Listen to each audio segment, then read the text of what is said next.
जय जय रघुवीर समर्थ. आज आपण गुरुपौर्णिमा विशेष निरूपण श्रवण करणार आहोत.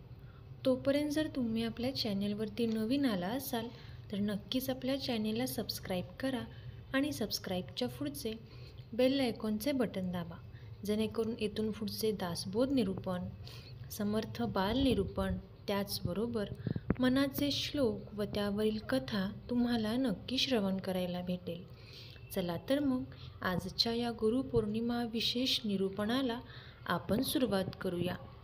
जय जय रघुवीर समर्थ. श्री गणेशाय नमः. श्री गुरुदेव दत्त. गुरुविन कोण दाखवील वाट, आयुष्याचा हा पथ दुर्गम अवघड डोंगर घाट. समर्थ रामदास स्वामी दासबोधात म्हणतात, ग्रंथ नामदासबोध गुरु शिष्याचा संवाद. ग्रंथा नामदासबोध गुरु शिष्याचा संवाद. येथे बोलला विशद भक्ती मार्ग. दासबोध मार्गदर्शन करणारा ग्रंथ संवाद आहे. एकदा का गुरु शिष्याचा संवाद शरीररूपी ग्रंथात सुरू झाला की शिष्य खाता पिता बसता उठता काम करता सद्गुरु रूपच होऊन जातो. आषाढ शुद्ध पौर्णिमा, गुरुपौर्णिमा, व्यास पौर्णिमा असे म्हणतात. या दिवशी शिष्य आपल्या गुरूंची पूजा करतात.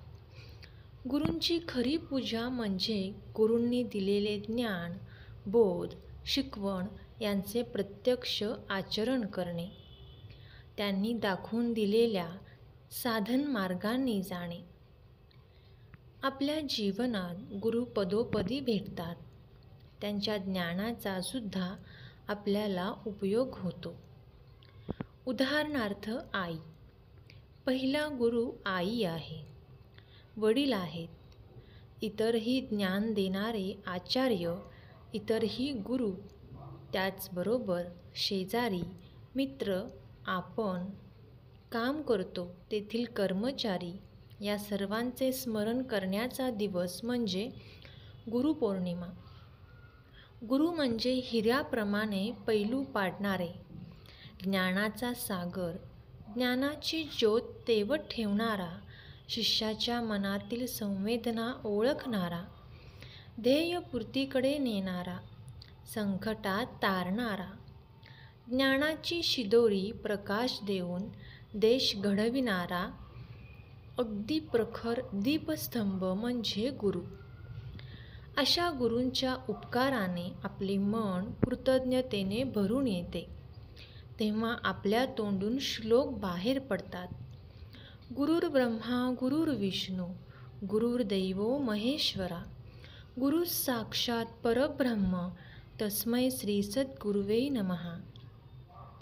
अशा गुरूंची दुःखात आठवण होतेच, पण सुखातही झाली पाहिजे. मग आपली सर्व दुःख सुख त्यांनीच स्वीकारली. आपण चिंतारहित होतो. आला दिवस त्यांचे स्मरण करून आपली कर्तव्य करून आनंदात घालवायचा. गुरु कधीही करावे लागत नाहीत. ते जन्मोजन्मी आपल्या सोबत असतात.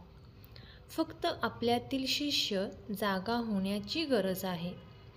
कठीण काळात सुद्धा शिष्याच्या चेहऱ्यावरील प्रसन्नता, आत्मिक समाधान कमी होऊ देत नाही. पण आपण गुरुजवळ असताना विश्वास ठेवत नाही. आज्ञेचे उल्लंघन करतो आणि संकट आल्यावर गुरूंकडे धावतो. असे न करता शिष्यांनी गुरूंशी एकनिष्ठ असावे. नेहमी विश्वास ठेवावा. कितीही संकटे आली तरी गुरूंची साथ सोडू नये. कारण संकटे ही आपल्या पूर्वजन्मामुळे येतात. त्याची कास सोडली तर संकटे वाढतच जातात. गुरूंमुळे संकटांना सामोरे जायची शक्ती मिळते. गुरु शिष्यांच्या अनेक जोड्या आहेत.